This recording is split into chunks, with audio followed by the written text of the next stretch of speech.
So since last time I vlogged, a lot has happened. So I did the East Coast, that was fun, and I am still trying to get around to making that video, those videos. But I also was a nanny for just over 3 weeks. That was fun. Day 1 of nanny life. Yeah, this isn't for me. Not at all.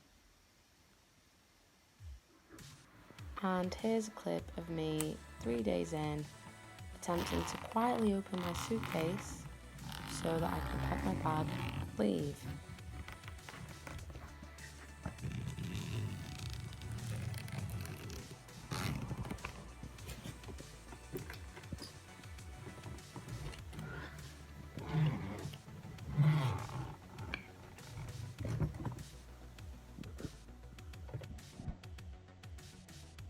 And that was me discreetly trying to pack my bag without anyone in the house hearing. Somewhere in this really awkward process, I decided it was probably a good idea to just stick it out a few weeks and be the good person.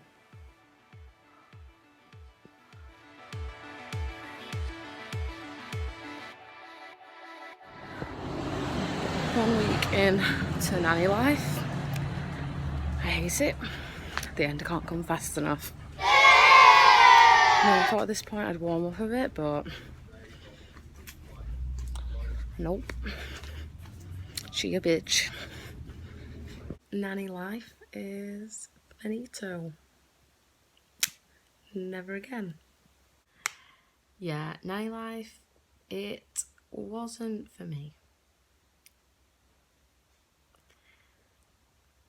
I'm trying to find something else to say about it, but there's not much more to say. Like, where do I start? Yeah, so 3 weeks and a bit.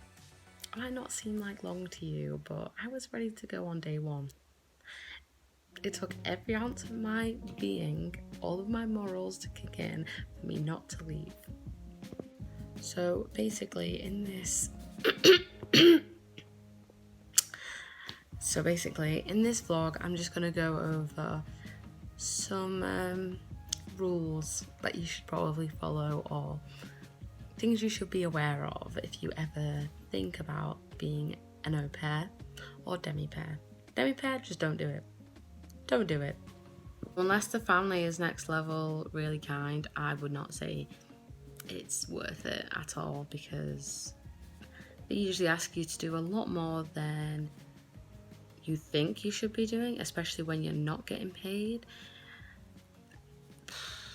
But yeah, definitely be an au pair, not a demi-pair. Don't do it. Rule number 1 / things to be aware of. No matter how nice they may seem on the phone, they're not. It's a lie. They are not that person. I had like 5 phone calls with the woman who was the mother, and she seemed like the kindest person ever. She seemed so sweet, reassuring, and I was like, I should have seen the red flags. Like, she said that she likes things a certain way. I thought, oh yeah, everyone likes things a certain way in the house. That was the understatement of the year. It truly was. I'll go into a bit more depth about her double personality on the phone and in person. So she said that she liked things a certain way. I assume that meant, towels in the right drawer, no clutter on the table kind of thing. No, she meant to the T. Like on soup night, when she was making soup, everybody had to eat that soup. I went to put some salt on my soup because, I'm a salty person. I like a bit of salt. She was like, make sure you try it first.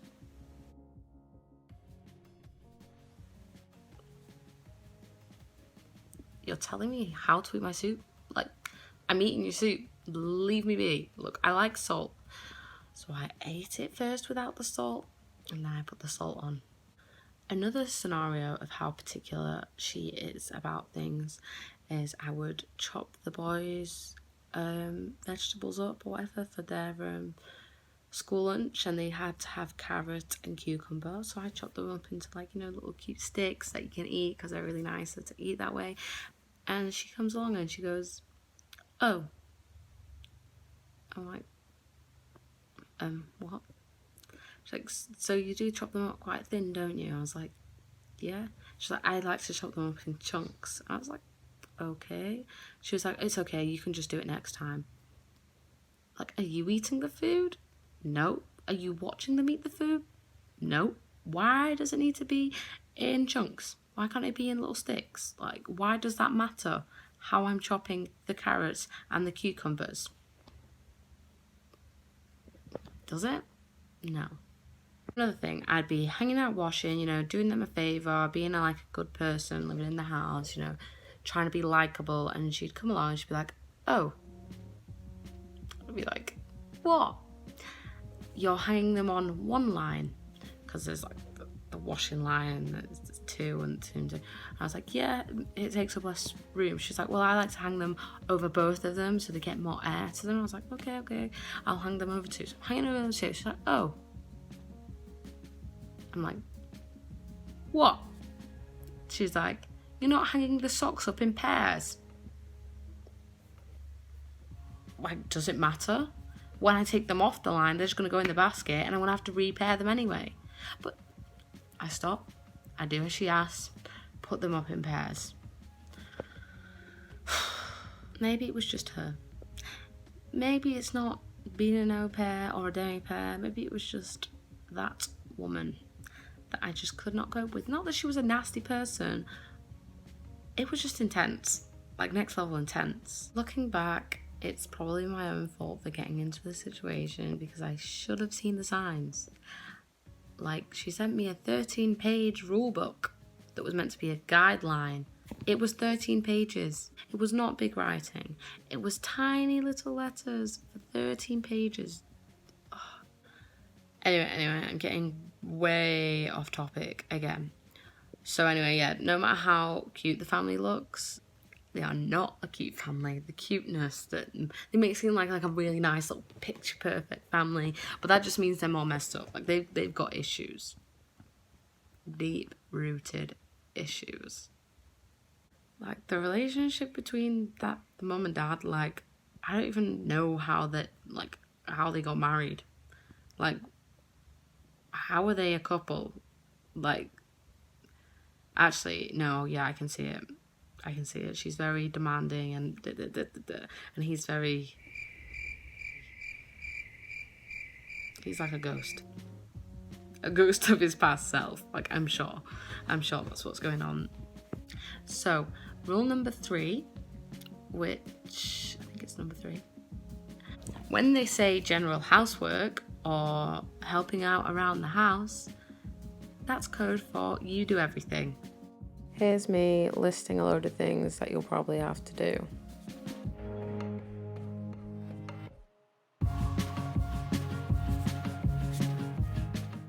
Don't expect to be doing light housework. You're practically the cleaner. Pretty much. Yeah, that annoyed me too. Rule number 4. When they ask you what food you'd like, because you're a demi-pair and food's included, don't actually tell them what you want because they won't listen.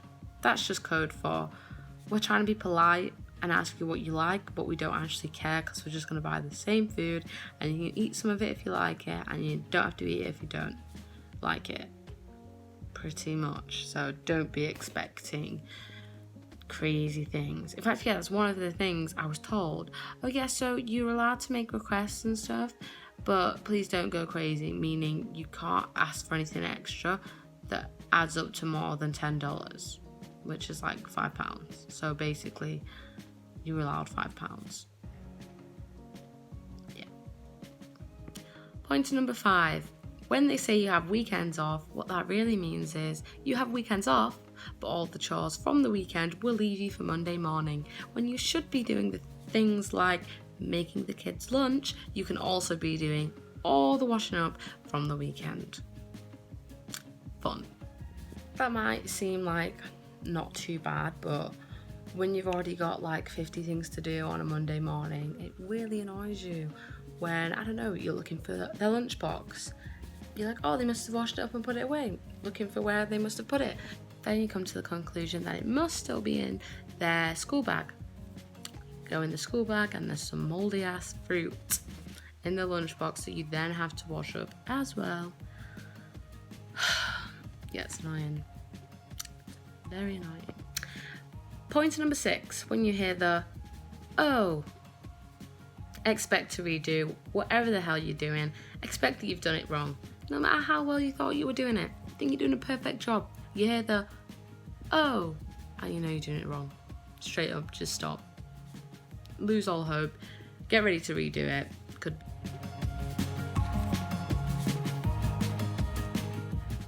Whatever it is, how silly it may be, get ready to put it down and start it all over again. Or just undo everything you just did.